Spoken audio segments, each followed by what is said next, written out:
Elite Facts presents 10 things you do that are actually illegal. 10. Connecting to unsecured Wi-Fi networks. It's something we all no doubt use on a daily basis when we turn on our laptops, phones, game consoles, and even the television. Whether we like it or not, Wi-Fi is something we simply need throughout the day. Most people would have noticed while connecting to Wi-Fi, as well as your own network, several others show up on the list. But what happens if you select an unsecure network? Well, for starters, it's not secure, and secondly, it could get you in some serious trouble with the law.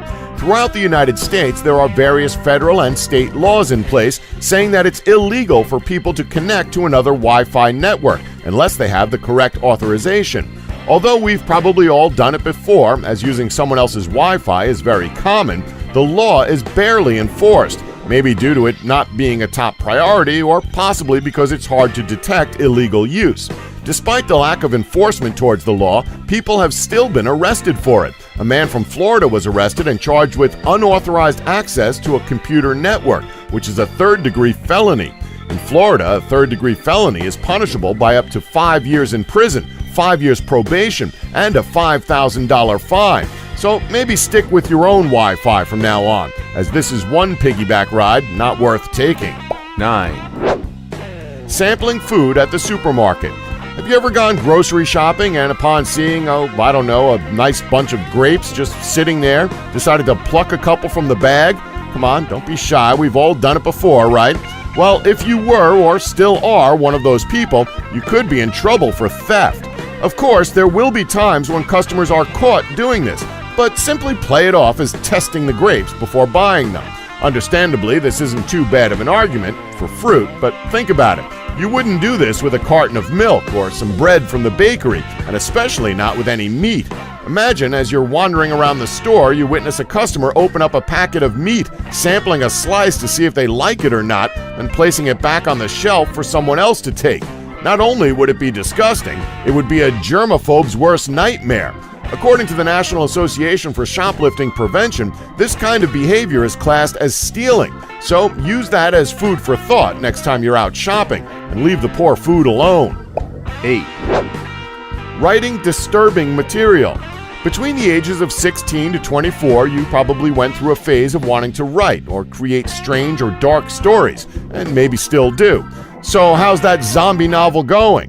In all seriousness, though, even if writing and creating isn't your forte, there's surely a piece of unusual, dark literature you just have left behind somewhere, maybe in a blog or a Facebook post or even an online site such as Creepypasta.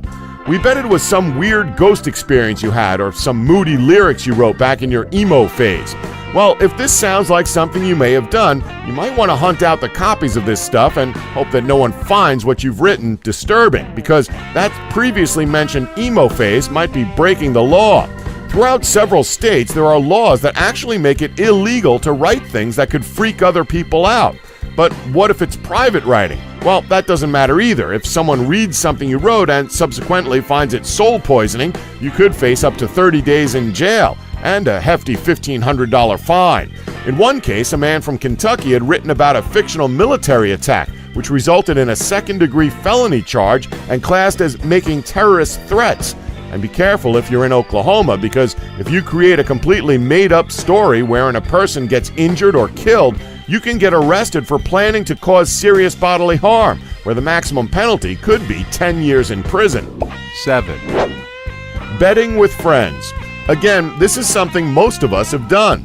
You're having a casual drink with some friends, either at home or the local bar, naturally discussing life such as work, cars, family, and why your girlfriend shouted Steve Buscemi during sex last week. Moving on. During this time, you notice the game playing on the TV, and speaking to your buddies, you throw a bet down that the defending team will definitely make the next basket. Unfortunately for you, they don't, but you continue to throw the bets down again and again, upping the ante each time. By the end of what should have been a pretty great night, you're down by at least $2,000. Angry at your losses, you take your leave when suddenly a SWAT team storms the place, pushes you to the ground and cuffs you. It may seem pretty extreme and unlikely to happen, but all those bets you made violated the Illegal Gambling Act of 1970. According to the IGA, any betting that goes against state or local law involves 5 or more people and has a revenue of at least $2,000 in one day constitutes an illegal gambling operation, punishable by up to 10 years in prison. Oh, and just for reference, the SWAT team scenario you thought was made up really happened. Back in 2005, a cop in Virginia overheard a man named Sal Colosi in a bar betting with his friends on college football. The cop befriended Colosi and over the next couple of months led him to raise the stakes until one day Colosi crossed the $2,000 mark. One day, a SWAT team arrived at his doorstep to arrest him and he was accidentally shot through the heart. 6. Singing happy birthday in public. If you remember your birthday parties when you were younger, you probably have fond memories of arcade games, pizza, 10-pin bowling, and all of your friends serenading you with happy birthday. Okay, so it may not have been amazing, but it could have been a lot worse. Imagine a subpoena being handed to your parents, asking them to appear in court for being part of a public performance of Happy Birthday, which, as it turns out, is totally illegal. Why, you might ask? Well, that's because it's copyrighted by Time Warner. Copyright usually only affects people who are singing the song while attempting to make profit from it. For example, that lady who was hired to jump out of your cake that year. However, the American Society of Composers, Authors, and Publishers have demanded that even the Girl Scouts pay royalties for Happy Birthday, among other songs they sing around the campfire, even without a cake stripper or paying customer in attendance. Don't worry though, the song can still be used within the comfort of your own home, and you can most likely use it in public, assuming you're not being filmed for TV or something. If you wanted to be really safe, you could always devise your own lyrics for the song. Of course, if you're anything like most small business owners, you'll find it easier to pay up, as they really don't want to face Time Warner in court. The royalties are received so often that the song garners a solid $2 million a year. 5. Using a fake name online. The popular TV show Catfish is a great example of how using fake names, information, or photos online can get you into a bunch of trouble, as well as causing pain to others who may have been involved. Sadly, this is one of those things that many internet users have done throughout the years. Maybe not to catfish someone, but to try and protect their identity, or something as simple as a joke. However, when you use false information to gain access anywhere on the internet, it's classed as being illegal. If you refer to the Computer Fraud and Abuse Act, it will tell you that gaining access to a website using false information in a way its owner didn't authorize is considered hacking. And yes, that can get you arrested. The penalty? A 5 to 20-year prison sentence. One man in Rhode Island found out how serious this can be when he decided to create a fake Facebook account of his boss. It wasn't used for any kind of fraud or to post updates about his boss's love of Sex of the City. It just simply existed. Of course, when this was found out, he was convicted of using fraudulent information and had to pay $500 to the victim's indemnity fund. 4. Ad blockers. We can all vouch for how annoying ads are, whether it be for the ads before nearly every video here on YouTube, pop-ups on a website you're browsing, or ad breaks during your favorite TV show. The internet is full of the things, and most users hate having to view websites only to be greeted with this pesky advertisements and pop-ups that come with it. The answer to all of your internet ad problems would be ad blocking software, which gets rid of pretty much every trace of the things and creates many benefits for the user, such as a faster loading speed.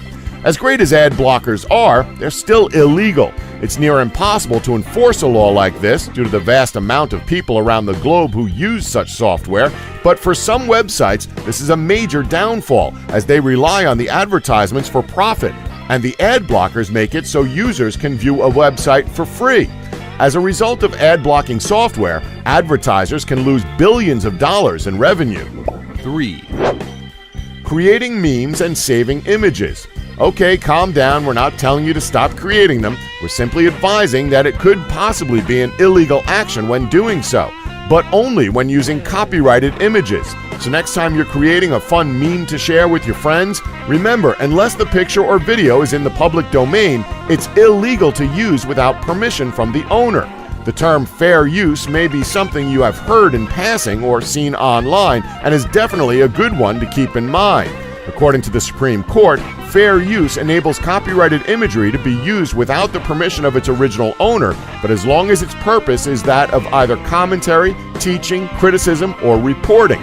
However, memes are so well known and used now that it's pretty unlikely you'll ever get in trouble over creating or sharing one, so knock yourselves out. 2, Owning a Sharpie or permanent marker.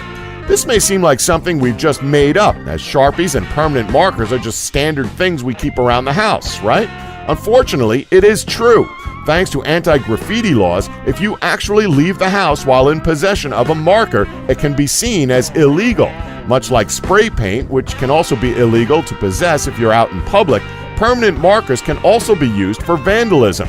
We're unsure if this law applies to every state, but it is definitely in full swing throughout New York, Florida, Oklahoma, and California, where it's also a crime to buy permanent markers for anyone under the age of 18.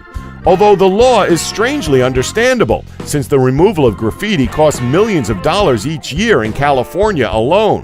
One example of the anti-graffiti law dates back to 2007, when a reformed ex-graffiti artist from California was arrested numerous times. It's said that he broke his parole several times after the authorities kept finding vandalism tools in his apartment. These so-called tools included stickers, posters, a computer, and you guessed it, permanent markers, which according to the sheriff's office was a clear sign that he had returned to his criminal ways, and not the fact that he was actually making a living selling legitimate art. 1, Swearing in public. So as it turns out, swearing in public is basically illegal in multiple places and is considered to be disturbing the peace. But this is without a doubt something that almost everyone does, which means, in a way, all of us who can own up to this have broken the law. Just a little. Even though this is probably a regular occurrence for most, there have been some moments where people have gotten in trouble for putting their dirty mouths on public display. One instance involved a Michigan man whose canoe had capsized in the river. Understandably upset, his foul mouth came into play, and he was arrested and convicted for violating an old anti-profanity law. Even would-be renowned rapper 50 Cent can't get away with it. During one of his shows in the Caribbean, he was arrested and fined simply for just swearing during the concert. In the UK, however, a high court judge ruled that people should not be punished for the use of obscenities in public, claiming that such words are so common now, they no longer cause distress. The anti-profanity laws are rarely enforced, but like most things, it'll no doubt happen when you least expect it. So maybe it's best to use a little caution next time when you're in public, or else you may be forced to wash your mouth out with some fucking soap. Are you prone to any of these so-called law-breaking activities? If so, have you been caught? Well, be brave and let us know in the comments below. Don't forget to like us and subscribe for more Elite Facts.